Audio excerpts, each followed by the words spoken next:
we go.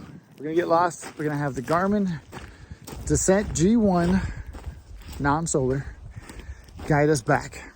And while we're hiking a little bit, I'll just tell you why I'm making a few of these videos. There's a guy, Divers Ready, that showed this watch on his YouTube channel. And he's got a great YouTube channel. He does great reviews. He's actually fun to watch. He has a system to the way he does it. Some parts of the system is just opinion. And one of his opinions about this lovely watch was that it was ugly. Now he did have the blue one. That's iffy for me. I like that color, but I don't think it's for me. So I wouldn't call it ugly. I'd say it's not for me. So Garmin offers many color bands and things to change. So what I want to tell you is he gives this review, and I'll show parts of it in my video that I'm going to try to put together here.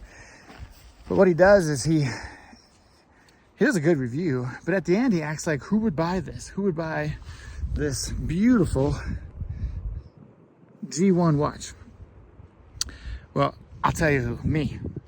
A guy, one, who never wore watches, started diving just this year recreationally with family. My daughter and I went, and I hope to do more. You know, we'll probably do 2 trips a year, hopefully minimum. More would be better. So we're not gonna dive every day. The Divers Ready guy, he dives every day. Now this dive watch does everything his dive computer does. Well, I take that back. He has a Perdix.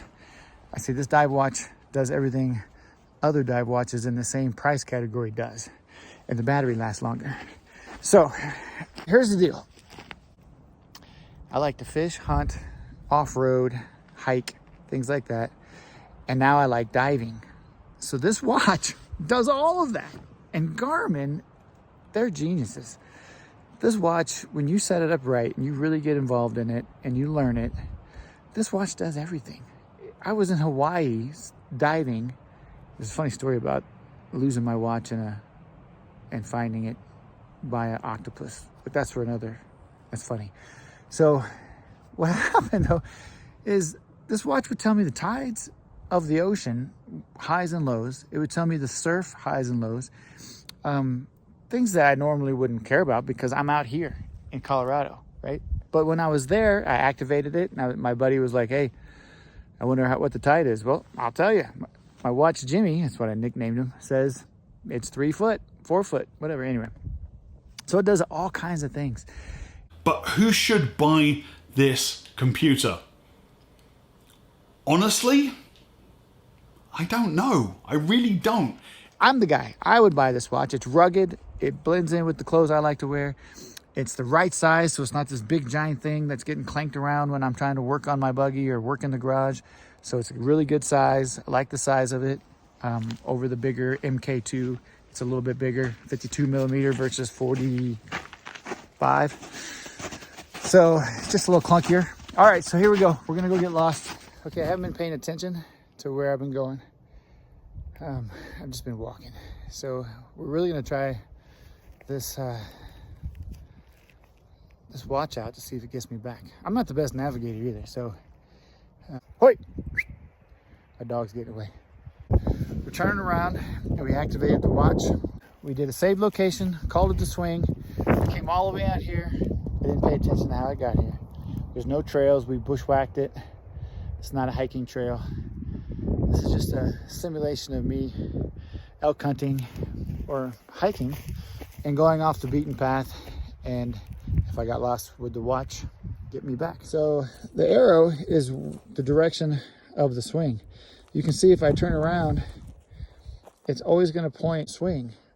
So here I am back to facing out toward the mountains. And it's saying turn around. So when I turn around, let the GPS catch up. And that's pretty quick. Out here in the open, I guess it's pretty quick. So now the arrow is tracking me. So I'm gonna follow this arrow. I'll update you when we get to the swing. This is some of the terrain that we're navigating. This is an open area that I found. The great view. And now we're just following the watch back through this tree line. And like I said, I'm not on the same path. There's no cut trail. I'm just gonna take hopefully the path of least resistance. There's a few ravines in here that I don't want to climb necessarily, but we'll do what we got to do. So this is literally turning it on in the middle of nowhere and wanting to get back to a saved location, which we called the swing. It could be camp, it could be whatever. So, but you see that tree right there?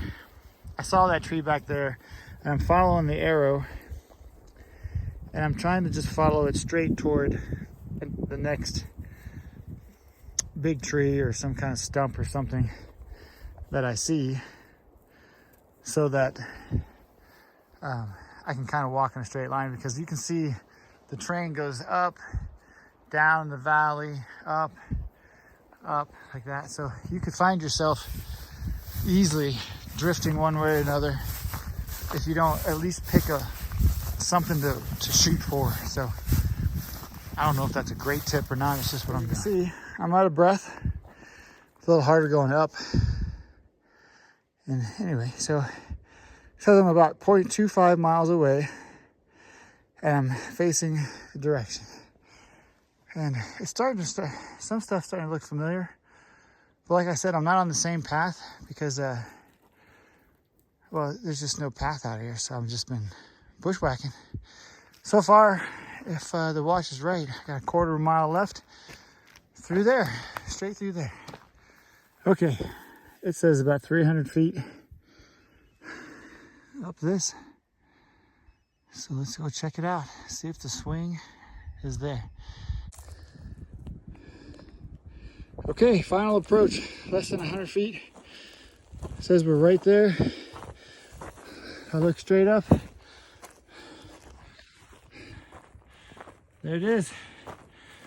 The watch brought me back to a saved location just by clicking. Whew, I'm out of breath. Saved location. Okay, cool. It could save my life.